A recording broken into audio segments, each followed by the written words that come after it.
हे तुम्हाला एकमेकाशी पटू नये म्हणून साहित्य लिहिलं का संतांनी? लिहिलं. एकमेकाचा विरोध करावा, एकमेकाचं खंडन करावं, एकमेकाला उच्च नीचता तयार करावी, विषमता तयार आणावी, स्वभाव विषमतेनं भारावल्या जावं, असा उद्देश लिखाणाचा होता का? नाही. असं नसताना जर आपण जाती जातीमध्ये, धर्माधर्मामध्ये, कुटुंबामध्ये, सदस्यामध्ये भेद राखून जीवन जगत आहोत, दुराग्रह आहे, पूर्वाग्रह आहे, एकमेकाचं मत एकमेकाला नापटेस झालेलं आहे. याचं कारण काय? नाना मतांतरे शब्दांची उत्पत्ती, पाठांतरे होती वाचाळते. आपण जे पाठ करतो, भजन म्हणतो, ते फक्त म्हणत आहोत. त्या भजनांचा, लिहिणाऱ्यांचा जो मर्मभेदक जो भाव आहे, त्यांची जी दृष्टी आहे, त्यांची जी आत्मीयता, जिव्हाळा आहे, तो जिव्हाळा आपल्या त्यांच्या भजन गाण्यामध्ये आणि जीवन व्यवहारामध्ये काहीच कामाचा नाही. साधच घेतो मी, नेहमीच बोलतो मी, राष्ट्रसंतांचा देव गुरुदेव होता, लक्षात घ्या. त्यांनी गाणंही लिहून ठेवलं आहे, सगळ्यांना पाठ आहे. देव बाजारचा पाठ आहे का तुम्हाला? आहे. त्याच्या पुढचं काय? दगडाचा देव त्याला, मातीचा देव त्याला. आज गायन कमी करू, कारण माझ्या गळ्याला त्रास आहे, जरा जमून नाही राहिलं. काय हरकत नाही. तर साधी गोष्ट घ्या मित्र हो, आपण सगळे भावंड आहोत. आणि माझी कळकळची विनंती आहे की संत साहित्यापासून दूर जाऊ नका. साध्याच गोष्टी नाही म्हणत आपण. मातीचा देव त्याला चिखलाचं भेव, दगडाचा देव त्याला वडराचं भेव, सोन्या चांदीचा देव त्याला सोराचं भेव. कोण म्हणत आहे? चुकीचं आहे का बरोबर आहे? बरोबर आहे ना? तुम्ही का करून राहिले? का करून राहिलो आपण? हा, नाही बोलावं असं वाटत नाही? तपासून नाही पाहत आपण. नाही, मस्त आरती म्हणतो दगडाच्या देवापुढं. नाही, अरे दगडाचा देव बोलीची ना कधी, तेने भवव्याधी कैशी दूर होय. साधू संतांनी जे जे भेटे भूत ते ते जाणीजे भगवंत, हाची भक्तियोग निश्चित जाण माझा. मर्मभेदक उपदेश केला. कोणीतरी मनावर घेत आहे का? जिवंत पाण्यांशी छळ चालू आहे, द्वेष चालू आहे, दुरावा चालू आहे, संदेह चालू आहे, वैमनस्य चालू आहे, छलकपट चालू आहे. आणि जहा नहीं तहा आप भजाऊ, जहा नहीं तहा तन मन लावू, जहा नहीं तहा सब कुछ जानी, ज्या है तहा ले पैचानी. संत लिहितात, जहा नहीं तहा आपू भजाऊ. जिथं देवतत्व नाही, चेतनतत्व नाही, निजतत्व नाही, ज्ञानतत्व नाही, तिथं भजन चाललं, तिथं पूजा चालली, तिथं पैसा उधळण चालला, तिथं श्रम करणं चाललं. आणि जिथं आहे त्याकडे दुर्लक्ष चाललं.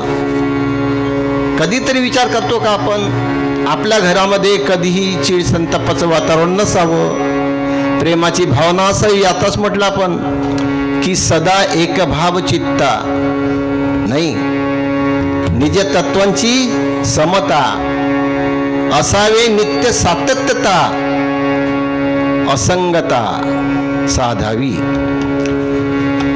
समता आली पाहिजे ना.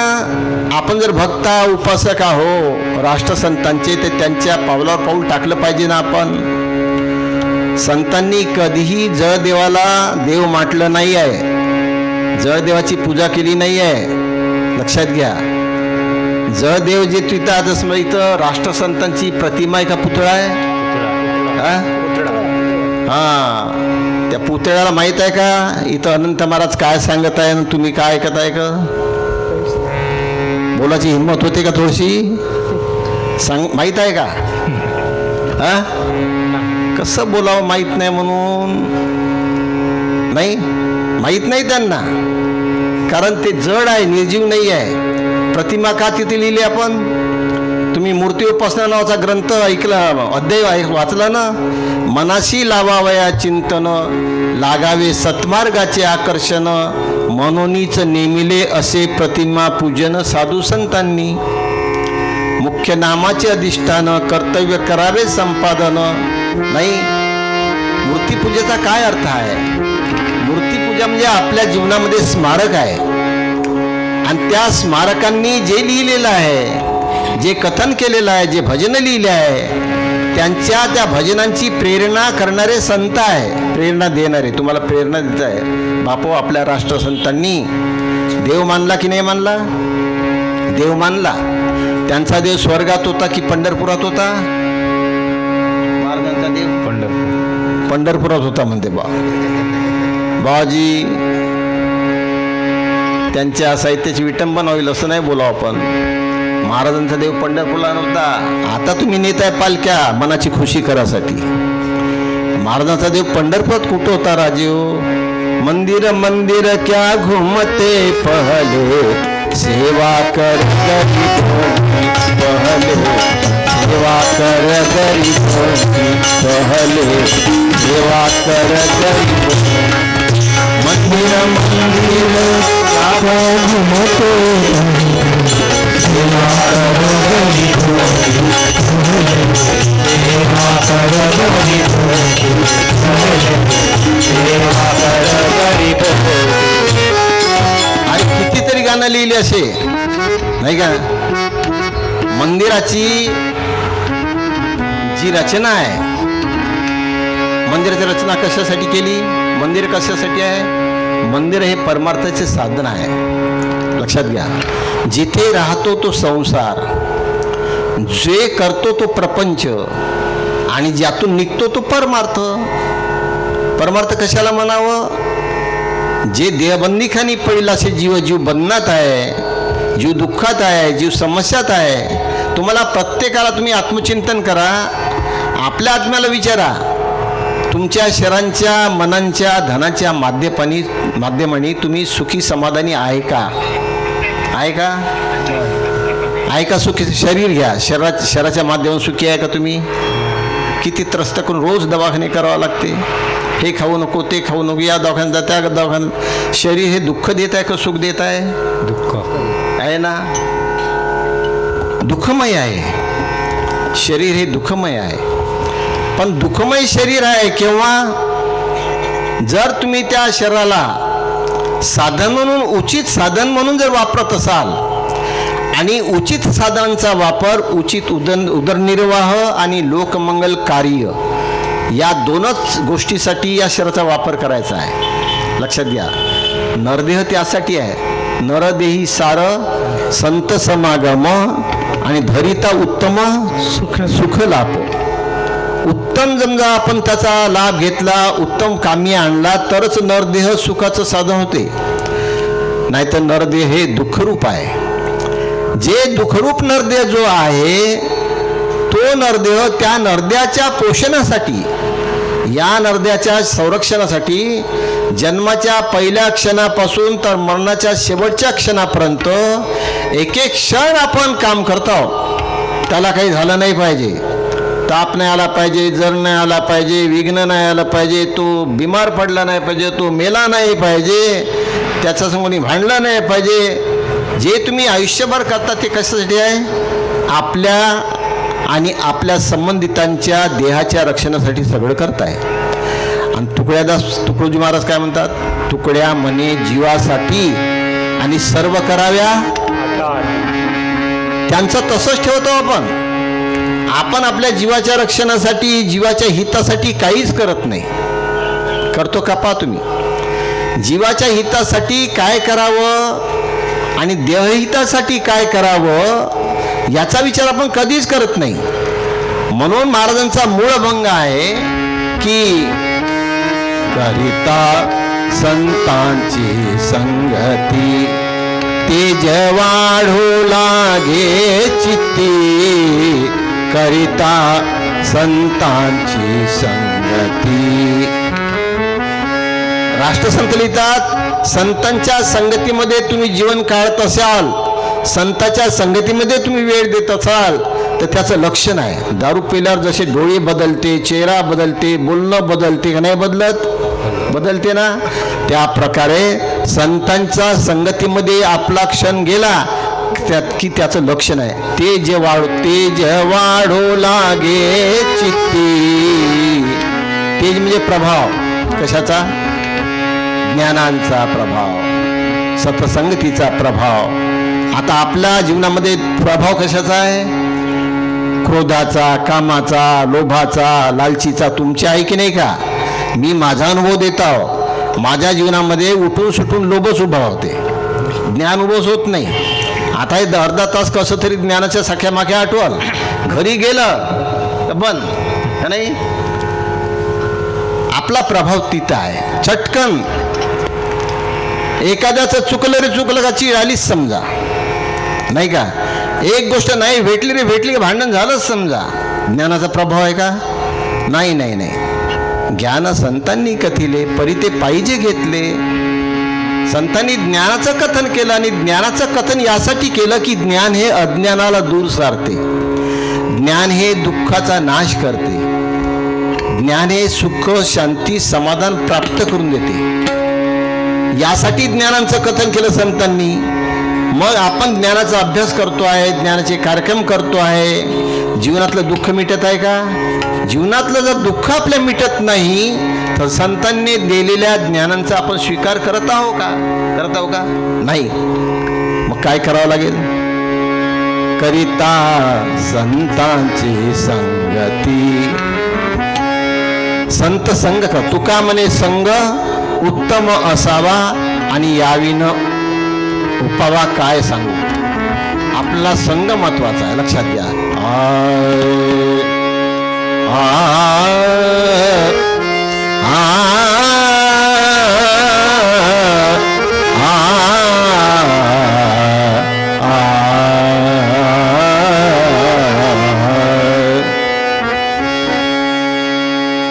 ज्ञान बड़े गुणवान की संगत, ज्ञान बड़े गुणवान की संगत, ज्ञान बड़े गुणवान की संगत, ज्ञान बड़े गुणवान की संगत, ज्ञान बड़े गुणवान की संगत, ज्ञान बड़े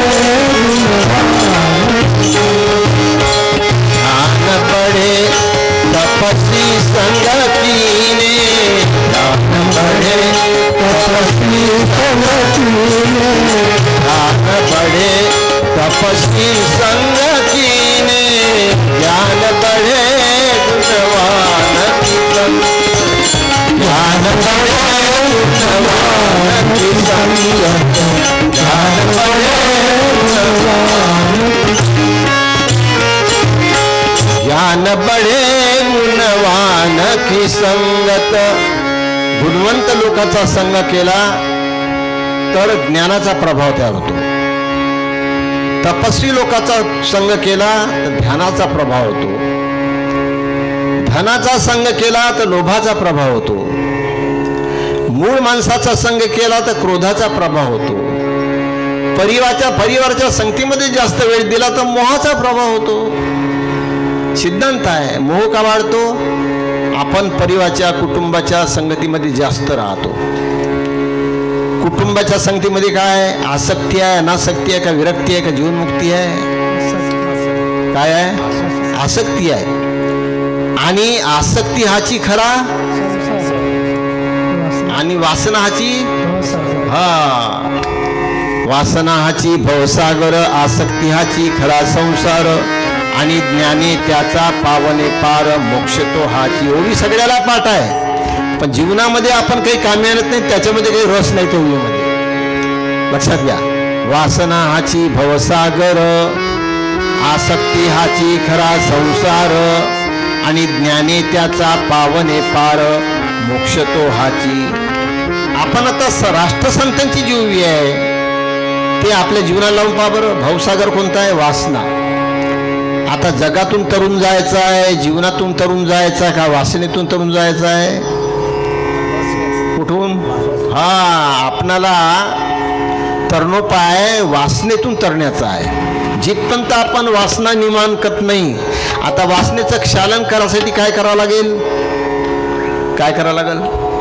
वासना मोह विवेकांना टाळावितो आणि वासना कशाने जाते?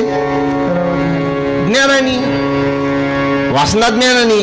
आता महाराजांनी म्हटलं वासना हाची खरा भवसागर आणि आसक्ती हाची खरा डोंगर. आणि परिवारामध्ये कुटुंबामध्ये जेवढा तुम्ही वेळ देता, समाजामध्ये जेवढा तुम्ही वेळ घेत देता, त्या समाजामध्ये आसक्तीचे व्यवहार आहे की विरक्तीचे व्यवहार आहे? तुम्हीच सांगा मला. कशाचे व्यवहार आहे? आसक्तीचे व्यवहार आहे. मग आसक्तीचे व्यवहार केल्यानंतर आपल्या दुःखाचं निवारण होईल का? आसक्ती आणि स्नेहसूत्र या दोन्ही पासूनही दुःख विचित्र तुम्हाला सगळ्यालाच पाठ आहे. माझ्यापेक्षा पाठांतर जास्त तुम्हाला आहे. दुःखाची निर्मिती कुठून होते? आसक्ती आणि स्नेहसूत्र हे दोन सूत्र आहे दुःख निर्मितीचे. लक्षात घ्या. आसक्ती आणि स्नेह, प्राणी पदार्थाचा स्नेह म्हणजे मोह आणि विषयांची आणि पैशाची आसक्ती, ह्या दोन गोष्टी जगण्यामध्ये असेल, गरीब राहा की श्रीमंत राहा, ज्ञानी राहा की अज्ञानी राहा, तुमच्या जीवनामध्ये होणाऱ्या दैनंदिन व्यवहारापासून दुःखाची उपज होत आहे असा सिद्धांत साधू संतांचा आहे. आपण त्याकडे लक्ष देतो का? नाही देत. दुःख नको आहे, पण देवा बापा आमच्या जीवनातून दुःख काढून टाका. हे पाया लागते. पायावर डोकं ठेवलं तर अर्धा तास उचलत नाही, पाय अंगठे दुखून येते. एक जण आला दारू पिऊन, माझा अंगठा सुजून होता. खूप दूरची गोष्ट आहे. आता त्याला बोट नाही लावता येईल, म्हणजे मुळप लावता थोडासा, असा बसून होतो. जे डोकं ठेवलं पठ्ठ्यान त्या अंगठ्यावरच, अरे बापरे, अरे उचलेच नाही. काय तुमचं दर्शन पाया लागणं या साधू संतांची विटंबना आहे का त्रास देणं आहे? बाबाजी दर्शन द्याजी. येऊ पाठी लागते. आता माझे भक्कम बैठकी झाल्या. सकाळी 10 वाजता गेलो तर तुम्ही फिरत राहायचे, मी गणपती बसून राहायचा. बसलो बाजूवर, तुम्ही गेले का?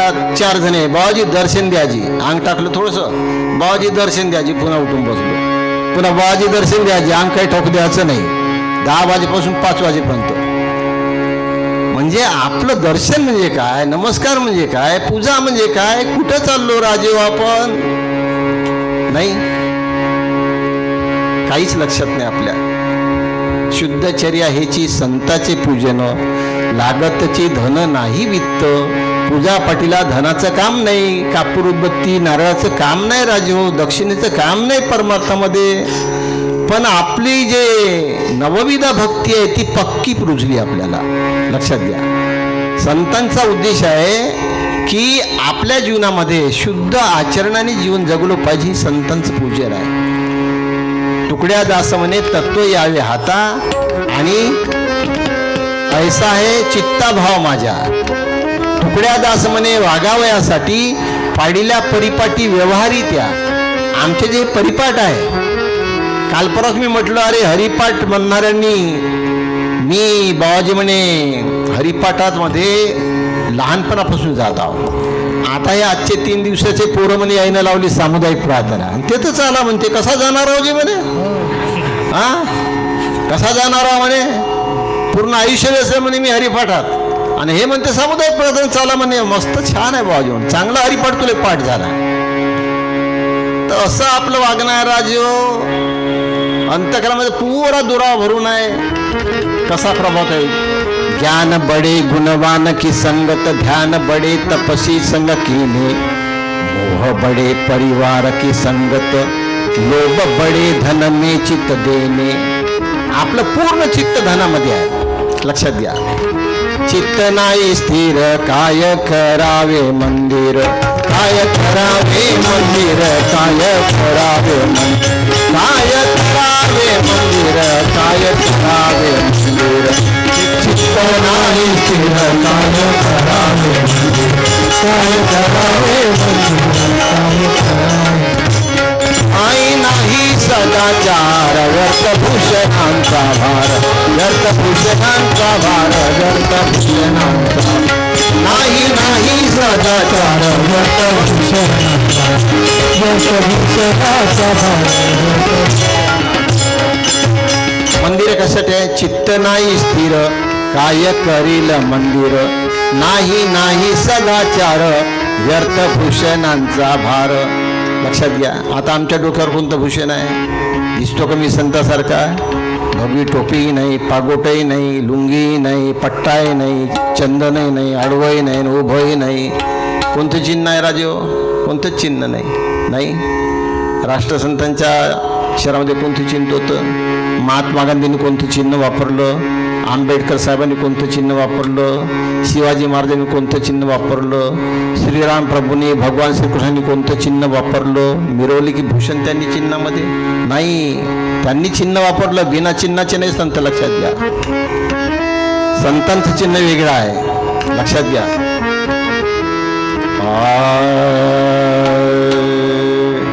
हृदयीचे चिन्ह उमटले,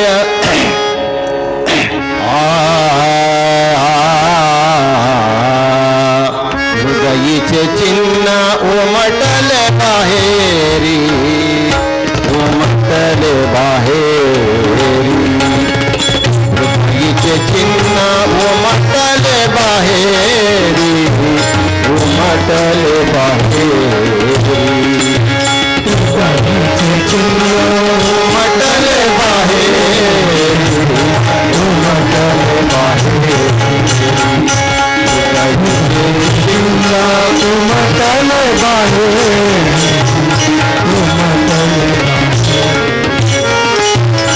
वाचा गुणकारी प्रेमाची टा, वाचा गुणकारी प्रेमाची टा, वाचा गुणकारी प्रेमाची टा, वाचा गुणकारी.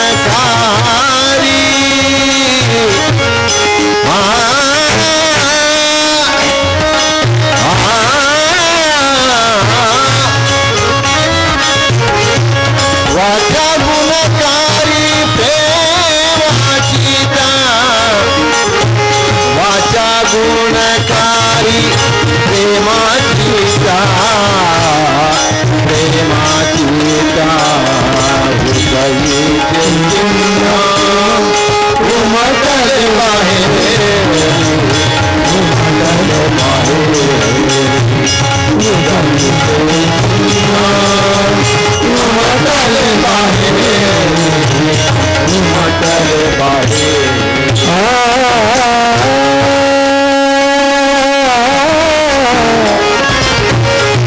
वाचा गुणकारी,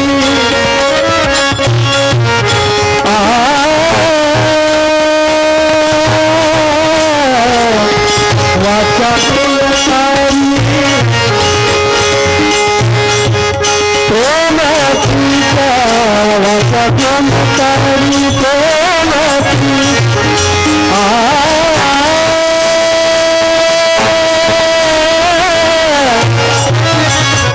वाचा गुणकारी,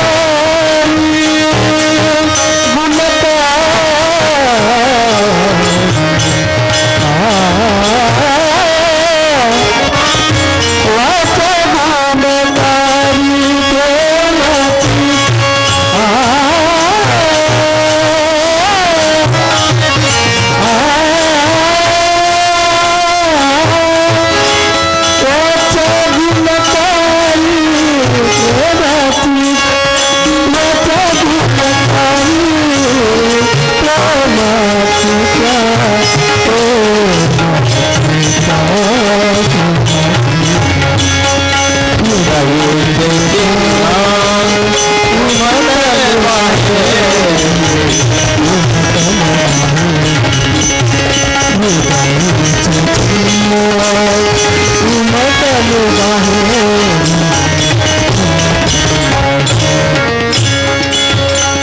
संतांचे चिन्ह आहेत. कोणते चिन्ह आहे? हृदयीचे चिन्ह उमटले बाहेरी, उमटले बाहेरी. वाचा गुणकारी प्रेमाची त्या. हे चिन्ह वे संतांचं. चिंतांचं चिन्ह कोणतं आहे? शांती, दया, क्षमा, शांती. तेथे देवाची वस्ती. दयेचे व्यवहार, शांतीचे व्यवहार आणि प्रेमाचे व्यवहार हे संतांचं चिन्ह आहे. परंतु हे मोफत मिळते का? प्रेम मोफत मिळते? प्रेमासाठी त्याग करावा लागते आणि मोहासाठी स्वार्थ करावा लागते. स्वार्थाने जीवन जगणाऱ्याला मोह करावा लागतो आणि त्यागाने जीवन जगणाऱ्याला प्रेम करावं लागते. कुणाला प्रेम करता येत नाही. प्रेमासाठी स्वार्थ त्याग करावा लागते. स्वार्थाच्या पूर्ततेसाठी झगडा करावा लागते, वैर करावा लागते, संघर्ष करावा लागते, मोह करावा लागते, द्वेष करावा लागते, क्रोधानं बोलावं लागते. कशासाठी? स्वार्थाच्या पूर्तीसाठी. आणि प्रेमाच्या पूर्तीसाठी त्याग करावा लागतो. श्रीराम प्रभूला भांडून घेता येत होती संपत्ती, राज्य, नाही का? त्यांचा अधिकार गाजवला असता. आपापात आपण प्रत्येक क्षेत्रामध्ये अधिकार गाजवत आहोत, पण त्यांना प्रेम संपादन करायचं होतं, प्रेम राखायचं होतं. प्रेमासाठी त्यांनी सगळ्या गोष्टीचा स्वीकार केला नाही. मित्र हो, मला आजच नाही, मी एवढ्या तेच बोलत आहो. जरी आपण अभ्यासक आहो, उपासक आहो, परंतु संतांच्या साहित्यांची विटंबना होणार नाही, संतांच्या साहित्याला दोष लागणार नाही. संतांच्या साहित्याचा जो भाव होता, परकेपणाची दृष्टीच गेली आणि वासना भावनेत विरू लागली. मग दुसऱ्यांची सुखदुःखे झाली आपणा ऐशीच. मग माघारिली पूजा पंदिरे, दिसू लागली जिवंत शरीरे. हे संतांच्या साहित्यांच्या सिद्धांतिक ज्ञानांचा जर विचार केला मित्र हो, तर आपण कोणीकडे चाललो आणि त्यांचं साहित्य कोणीकडे आहे, आपण विचार केला पाहिजे. जरी तुम्ही पुण्यतिथी करता, उत्सव करता, त्यांच्याविषयी आदर आहे, खर्च करता, चांगली गोष्ट आहे, पण शरीर राखण्यासाठी मन पाहिजे, नाही का? आणि मन राखण्यासाठी ज्ञान पाहिजे. ज्ञानाची विचाराची जोड नसेल तर मन राखता येत नाही. मनावर पायबंद ज्ञानाचा असावा लागतो. ज्ञानाचा पायबंद मनावर असला की शरीर कुठे जात नाही. कसं कुठे जाईल? जाईल का? नाही.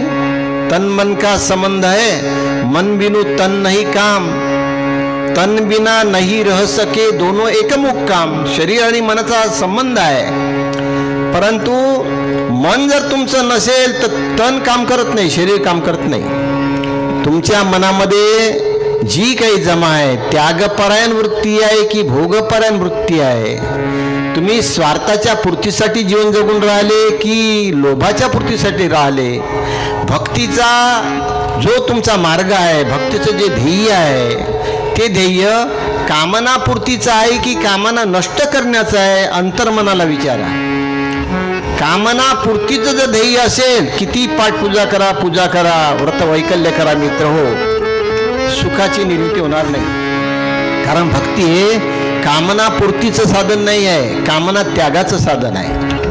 आपण भक्ती करतो, देवा बापा पोराले सुखी ठेव, मायापुढचे लग्न जुळू दे, धन समृद्धी वाढू दे. आपला मुख्यमंत्री पूजा करते पंढरपूरच्या विठोबाची. महाराष्ट्रावर संकट आलं, विठ्ठला ते दूर कर.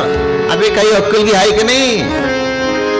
काही शिकवते, काही म्हणते, मुख्य माणूस तू समजते का? ते विठ्ठल तुमचं दूर करणार आहे का संकट? संकट निर्माण कोण करते?